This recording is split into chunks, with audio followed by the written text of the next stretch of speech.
Hello friends, तो स्वागत है आपका हमारे YouTube channel the world research centre में, जिसमें हम इतिहास पढ़ रहे हैं और यह हमारा सेकेंड लेक्चर है। हमने फर्स्ट लेक्चर में देखा कि इतिहास क्या है और इतिहास को कितने पार्ट्स में डिवाइड किया गया। तो हमने देखा कि इतिहास को 3 पार्ट्स में डिवाइड किया गया है, जिसमें हमने फर्स्ट पार्ट प्रागैतिहासिक काल के बारे में पढ़ा था। तो आज हम पहले प्रागैतिहासिक काल के बारे में एक छोटा सा ओवरव्यू लेंगे और फिर आगे वाले टॉपिक आद्य ऐतिहासिक काल के बारे में पढ़ेंगे। तो प्रागैतिहासिक काल वह काल था जिसमें हमें मानव द्वारा कोई लिखित साक्ष्य नहीं प्राप्त हुए थे, बल्कि पुरातात्विक स्रोतों के आधार पर ही हमें जानकारी मिली थी। तो मतलब कि पुरातात्विक स्रोतों के आधार पर जानकारी मिली है। तो अगर कहें हम जैसे कि जो उनके द्वारा उपयोग की गई वस्तुएं थी, उनकी मतलब कि उनकी जानकारी से हम बता सकते हैं कि मानव कैसे थे, या फिर उनके द्वारा उपयोग किए गए जो पत्थर के औजार थे, उनके आधार पर हमें जानकारी मिली है। तो मतलब कि एक हम अनुमान लगा सकते हैं कि मानव कैसे थे, कैसे रहे होंगे, कैसा उनका जीवन था। तो इसी प्रकार से इतिहास को हम पढ़ते हैं। तो अब देखते हैं कि जो मानव प्रागैतिहासिक काल में आदि मानव था, उसने मतलब कि अपने आप को समय के अनुरूप किस ढंग से चेंज किया धीरे धीरे, कि वह एक मतलब कि सही मायने में वह जो आदि मानव था वह कृषि करने लगा। जब कृषि करने लगा तो स्थायी आवास बना लिए। जब स्थायी आवास बना लिए तो पशुपालन करने लगा। जब पशुपालन वगैरह करने लगा तो धीरे धीरे बस्तियां बसने लगी। जब बस्तियां बसने लगी तो मान लो कि गांव बसने लगे या ग्रामीण डेवलप होने लगे। जब ग्रामीण डेवलप होने लगे तो मान लो कि उनके जीवन में एक स्थायित्व आ गया। जब उनके जीवन में स्थायित्व आ गया तो उनमें कौशल देखने को मिले, जैसे नए नए कौशल उत्पन्न होने लगे, जैसे चटाई बनाना या टोकरी बनाना या फिर मिट्टी के बर्तन बनाना। जब मिट्टी के बर्तन बना रहे हैं या फिर कहें तो जैसे कि कपास की कताई या बुनाई करके वस्त्र बनाना, ये सब उनमें जब कौशल डेवलप होने लगे तो उनमें मतलब कि व्यापारिक गतिविधियां होने लगी। जब व्यापारिक गतिविधियां होने लगी तो यहाँ से अब और डेवलपमेंट होगा। तो जब और डेवलपमेंट होगा तो हम अब इसके आगे अगले पार्ट में पढ़ेंगे, आद्य ऐतिहासिक काल के बारे में पढ़ेंगे। तो आद्य ऐतिहासिक काल मतलब कि वह काल था जिसमें हमें मानव द्वारा लिखित साक्ष्य तो प्राप्त हुए हैं, लेकिन उसका मतलब कि जो लिपि थी उसे पढ़ा नहीं गया। तो इसके अंतर्गत हम सिंधु घाटी सभ्यता को पढ़ते हैं। सिंधु घाटी सभ्यता माना जाता है कि यह विश्व की सबसे पहली नगरीय सभ्यता थी। मतलब कि यहाँ पे नगर डेवलप हुए हैं, जैसे आज जैसे कि बड़े बड़े नगर हैं या फिर सिटीज हैं बड़ी बड़ी। तो उस हिसाब से मतलब कि तब के जमाने में 2500 ईसा पूर्व, मतलब कि पहले इतने दिन पहले 4500, अगर आज से हम देखें तो लगभग 5000 साल पहले इस हिसाब से नगर डेवलप हुए थे। तो इसीलिए मतलब कि इस पे क्वेश्चन भी बनता है कि इस सभ्यता का पालना किसे कहा जाता है। तो सभ्यता का पालना एशिया को कहा जाता है। एशिया को क्यों कहा जाता है? क्योंकि यह जो सिंधु घाटी सभ्यता थी यह एशिया में डेवलप हुई थी, तो इसीलिए इस सभ्यता का पालना एशिया को कहा जाता है। तो आइए हम देखते हैं कि सिंधु घाटी सभ्यता क्या थी और इसकी खोज कैसे कैसे हुई और इसके जो स्थल मिले हैं वो कैसे थे और उनमें क्या क्या मतलब की जानकारियां मिलती हैं। तो आज हम इसकी खोज और नामकरण, विशेषता और विस्तार के बारे में पढ़ेंगे, और इसके बाद जो अगला लेक्चर आएगा उसमें हम इसके प्रमुख स्थल की बारे में बात करेंगे कि वहां से क्या खुदाई हुई, क्या क्या मिला, उनके बारे में। तो आज हम खोज के बारे में देखते हैं। तो इसकी खोज सबसे पहले माना जाता है कि चार्ल्स मैसन ने की थी। चार्ल्स मैसन ने इसकी सबसे पहले खोज की। ये मतलब कि यात्री थे, मतलब कि ये यात्रा कर रहे थे, भारत को घूम टहल रहे थे। तो घूमने के दौरान इन्होंने मतलब कि इन्होंने देखा कि एक टीले से मतलब कि टीला इन्होंने देखा, तो उसकी जानकारी मिली इनको। तो उस जानकारी को इन्होंने मतलब कि अपनी एक कॉपी में लिख लिया। मतलब कि जब इन्होंने लिख लिया, देखा, वहां देखा सुना, लेकिन उसकी जानकारी इन्होंने मतलब कि चर्चित नहीं की, बहुत चर्चित नहीं हुई। तो इसकी जानकारी इन्होंने 1842 ईस्वी में 1842 ईस्वी में इन्होंने मतलब कि एक बुक लॉन्च की थी, नैरेटिव ऑफ जर्नी, उसमें इन्होंने इसकी जानकारी दी थी। तो इसलिए कहा जाता है कि सबसे पहले हड़प्पा सभ्यता की खोज चार्ल्स मैसन ने की थी, और चार्ल्स मैसन ने की थी। और 1853 से 56 के मध्य जो है अलेक्जेंडर कनिंघम ने मतलब कि यहाँ का दौरा किया, यहाँ का सर्वेक्षण किया। लेकिन इन्होंने सर्वेक्षण किया यहाँ पे, लेकिन इनको कोई मतलब कि बहुत ज्यादा इनको वहां से लाभ नहीं कोई प्राप्त हुए। इन्होंने बहुत ज्यादा उसके बारे में डीप से नॉलेज नहीं मतलब गेन कर पाए कि क्या है, क्या सभ्यता है या क्या चीजें मिली, तो इनको कोई विशेष वो नहीं मिलता है। तो इनको कहा जाता है इन्होंने 1853 और 56 के मध्य वहां यहाँ का सर्वेक्षण किया। फिर जो इन्होंने सर्वेक्षण किया, फिर 1861 ईस्वी में एएसआई मतलब कि पुरातत्व विभाग की स्थापना की जाती है। 1861 ईस्वी में पुरातत्व विभाग की स्थापना की जाती है, जिसके महानिदेशक अलेक्जेंडर कनिंघम को बनाया जाता है। लेकिन तब भी इन्होंने मतलब कि कोई खोज वगैरह नहीं की। फिर इसके बाद 1902 ईस्वी में मतलब कि 1902 ईस्वी में सर जॉन मार्शल को पुरातत्व विभाग का महानिदेशक बनाया जाता है। सर जॉन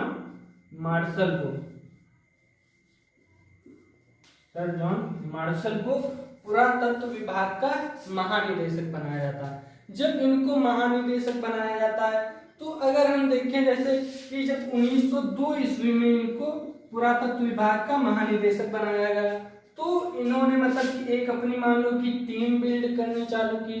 जब टीम बिल्ड करनी चालू की, फिर जब टीम सही से बिल्ड कर लिए, तो वहां का फिर इन्होंने भी सर्वेक्षण किया, इन्होंने भी देखा सुना। फिर सबसे पहले स्थल 1921 ईस्वी में हड़प्पा की इन्होंने इनके नेतृत्व में मतलब कि खुदाई हुई, हड़प्पा की खुदाई हुई। सबसे पहले स्थल हड़प्पा की खुदाई हुई, और इसकी खुदाई दयाराम साहनी के द्वारा की गई। और फिर सेकंड नंबर पे मोहनजोदड़ो की खोज की गई। और इसकी जिन्होंने खुदाई की वो राखलदास बनर्जी ने की। और इसके जो नेतृत्व करता थे वो कौन थे? सर जॉन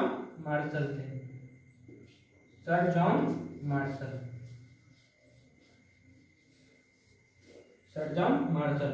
तो इस तरीके से मतलब कि खोज चार्ल्स मैसन ने की, और उसके मतलब सर्वेक्षण अलेक्जेंडर कनिंघम ने किया, और खुदाई में नेतृत्व सर जॉन मार्शल ने किया। और इसकी सबसे पहले स्थल की खुदाई, फर्स्ट स्थल की खोज दयाराम साहनी मतलब की खुदाई दयाराम साहनी ने की, और सेकंड स्थल की खुदाई राखलदास बनर्जी ने की। मतलब कि इनके जो नेतृत्व करता थे वो कौन थे? सर जॉन मार्शल थे। नामकरण देखेंगे, नामकरण मतलब कि सिंधु घाटी सभ्यता या सिंधु सभ्यता क्यों कहा जाता है? तो मतलब कि जो जैसे कि जो सिंधु नदी थी, तो सिंधु नदी पे जो स्थल मिले वो सिंधु नदी पे सबसे पहले स्थल मिले, तो इसलिए इसे सिंधु घाटी सभ्यता कहा गया।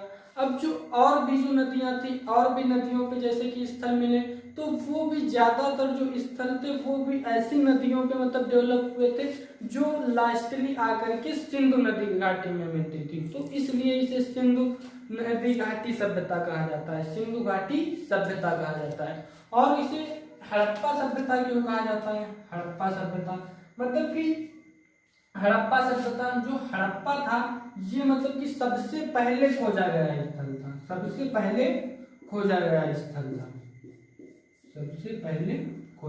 स्थल था, इसलिए इसे हड़प्पा सभ्यता कहा जाता है। और अब इसकी विशेषता देखते हैं। विशेषता क्या थी? मतलब कि नगरी, इसकी विशेषता नगरी व्यवस्था क्या थी, नगरी मतलब कि यहाँ की जो रोड्स थी या जो रोड्स थी या घर थे, वो सब एक विशेष प्रकार से डेवलप किए गए थे। एक मतलब कि नगर नियोजन जैसे बोलते हैं, एक नगर नियोजन के हिसाब से डेवलप थे। जैसे जो रोडें थी वो समकोण पे एक दूसरे को काटती थी, और जो घर थे या घरों से जो मतलब कि पानी निकलता है बाहर, वो मतलब कि गलियों से होकर के और एक मतलब कि मेन रोड पे जा करके जो नाले या नालियां होती थी उनमें मिल करके मतलब कि एक बाहर सही मायने में जाता था पानी। और वो जो नालियां थी वो कवर्ड थी, इसलिए इसे मतलब कि एक नगरी सभ्यता कहा जाता है, एक डेवलप व्यवस्था कहा जाता है। और इसे कांस्य युगीन सभ्यता क्यों कहा जाता है? कांस्य युगीन मतलब कि कांस्य युगीन इसे इसलिए कहा जाता है क्योंकि सबसे पहले प्रयोग इस काल में कांस्य का प्रयोग हमें यहीं देखने को मिला। कांस्य का प्रयोग हमें सबसे पहले यहीं देखने को मिला, इसलिए इसे कांस्य युगीन सभ्यता बोलते हैं, कांस्य युगीन सभ्यता बोलते हैं। और मतलब कि जैसे एक नियम, जैसे कि हम देखें, जैसे जिस काल में हमें लोहा मिला उसे लौह युग बोलते हैं, लौह युगीन सभ्यता। जिस काल में हमें तांबा मिला, जिस काल में हमें तांबा मिले उसे ताम्र पाषाण काल कहते हैं, ताम्र पाषाण। तो इसी प्रकार से मतलब कि इसी प्रकार से इसे कांस्य युगीन सभ्यता बोलते हैं। और व्यापार प्रधान इसे क्यों बोलते हैं? मतलब कि हमने देखा था जैसे प्रागैतिहासिक काल में, नवपाषाण काल में जो थे मानव, वो मतलब कि एक सही ढंग से कृषि, व्यवस्थित ढंग से कृषि करने लगे, और स्थायी आवास बनाने लगे, पशुपालन करने लगे। तो मतलब कि धीरे धीरे हमको वहीं से देखने को मिल रहा है कि जो मानव थे उनमें मतलब चेंज आ रहा है, वो मतलब कि डेवलप्ड हो रहे हैं। तो अब जब वे डेवलप हो रहे हैं तो धीरे धीरे जब मतलब कि जहाँ से उनको ज्यादा आमदनी दिखी या ज्यादा बेहतर उन्हें दिखा, तो उन्होंने मतलब कि इसलिए व्यापार को प्रधानता दी। जब उनको मतलब वो कौशल उनमें उत्पन्न होने लगे और उनमें उनको ज्यादा डेवलप देखने को मिला, तो इसलिए उन्होंने व्यापार को प्रधानता दी। और शांति प्रिय से क्यों सभ्यता क्यों कहा जाता है? तो शांति प्रिय से सभ्यता इसलिए कहा जाता है क्योंकि हमें यहाँ से कोई जैसे हिंसात्मक कोई औजार नहीं मिले हैं, या फिर देखें तो वहां से हमें कोई हिंसात्मक औजार देखने को नहीं मिले, इसलिए इसे शांति प्रिय सभ्यता कहा जाता है, शांति प्रिय सभ्यता कहा जाता है। तो अब हम इसका विस्तार देखेंगे। विस्तार मतलब कि इसका कहाँ से कहाँ तक है, कि उत्तर से पश्चिम तक कितना है, या फिर पश्चिम से मतलब कि पूर्व तक कितना है, तो इसके बारे में हम देखेंगे। तो इसका जो सबसे उत्तरी जो छोर है वह जम्मू कश्मीर के मांडा में है, जम्मू कश्मीर के मांडा में है। और इसका जो सबसे मतलब कि पूर्वी भाग है, पूर्वी छोर जो है वह यूपी के आलमगीरपुर में है, यूपी के आलमगीरपुर में है। और इसका जो सबसे दक्षिणतम पॉइंट है वह महाराष्ट्र के दैमाबाद में है, महाराष्ट्र के दैमाबाद में है। और इसका जो सबसे पश्चिमी छोर है वह पाकिस्तान के बलूचिस्तान में सुतकांगे डोर पे है, सुतकांगे डोर पे, सुतकांगे डोर पे, सुतकांगे डोर पे। तो मतलब कि इसका जो सबसे पश्चिमी भाग है वह सुतकांगे डोर पे है, और जो इसका सबसे मतलब उत्तरी पार्ट है, सबसे उत्तरी छोर है वह जम्मू कश्मीर के मांडा में है। और जो सबसे जो इसका मतलब कि पूर्वी भाग है वह यूपी के आलमगीरपुर में है। और जो इसका सबसे दक्षिणतम पॉइंट है वह महाराष्ट्र के दैमाबाद में है। और इसका मतलब कि देखें अगर इसका मतलब कि देखें अगर हम पश्चिम से लेकर के पूर्व तक इसकी लंबाई कितनी है, तो यह 1600 किलोमीटर है। कितनी? 1600 किलोमीटर। और अगर हम इसका उत्तर से पश्चिम तक अगर हम इसकी मतलब दूरी देखें तो यह 1400 किलोमीटर। कितनी? 1400 किलोमीटर। और अगर हम इसका पूरा एरिया देखें टोटल, वह कितने किलोमीटर में फैला हुआ है, तो वह 13 लाख वर्ग किलोमीटर में फैला हुआ है। 13 लाख वर्ग किलोमीटर में फैला हुआ है, वर्ग किलोमीटर में फैला हुआ है, 13 लाख वर्ग किलोमीटर में फैला हुआ है। तो अगर हम देखें कि यह एक बहुत बड़ी मतलब सभ्यता थी, जो मतलब कि जैसे नील नदी की सभ्यता, नील नदी की सभ्यता या मिस्र की सभ्यता जिसे बोलते हैं, मिस्र की सभ्यता या फिर पीली नदी की सभ्यता, जो ये सब मतलब सभ्यताएं थी, इन सभी सभ्यताओं में यह जो सभ्यता थी कि मतलब कि सबसे बड़ी सभ्यता थी, सबसे बड़ी सभ्यता है। और अगर हम देखें कि ये जो मतलब कि इनके छोर हैं वो किन नदियों पे डेवलप हुए हैं, तो ये जो हमारा जम्मू कश्मीर में मांडा है, ये चिनाब नदी पे स्थित है, चिनाब। और ये जो यूपी में आलमगीरपुर है, ये मतलब कि सबसे पूर्वी जो छोर है, ये हमारा हिंडन नदी पे स्थित है, किस हिंडन नदी पे स्थित है। और अगर हम इसका सबसे मतलब कि दक्षिणतम छोर देखें बैमाबाद में, तो ये जो है प्रवरा नदी पे स्थित है, प्रवरा नदी पे स्थित है।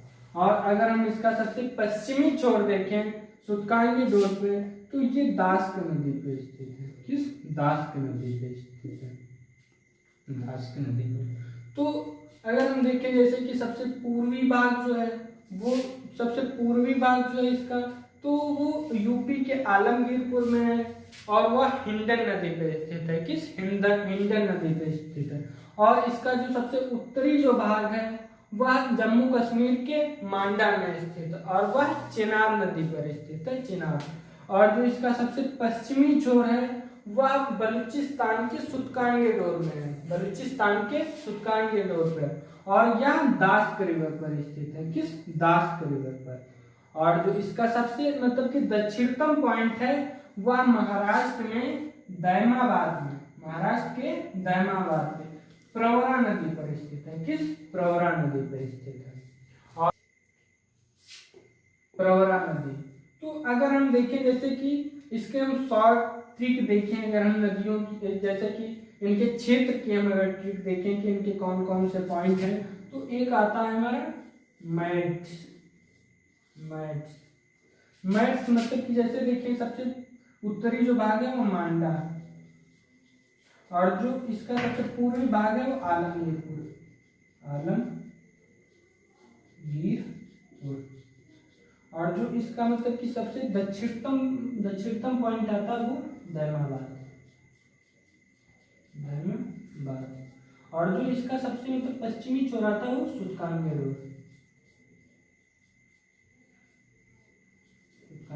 डोर, तो जो मैट्स हम लिखेंगे एम से जैसे मांडा, और ए से आलमगीरपुर, डी से दैमाबाद और एस से सुतकांगी डोर। तो आज हमने इसका खोज देखी, नामकरण देखा और विशेषता देखी और इसका विस्तार भी देखा। तो आज के लिए बस इतना ही, और हम इसके आगे इसके स्थल्स के बारे में पढ़ेंगे और वहाँ से क्या क्या खुदाई में मिला उसके बारे में जानकारी लेंगे। तो आज के लिए बस इतना ही। Thanks for watching.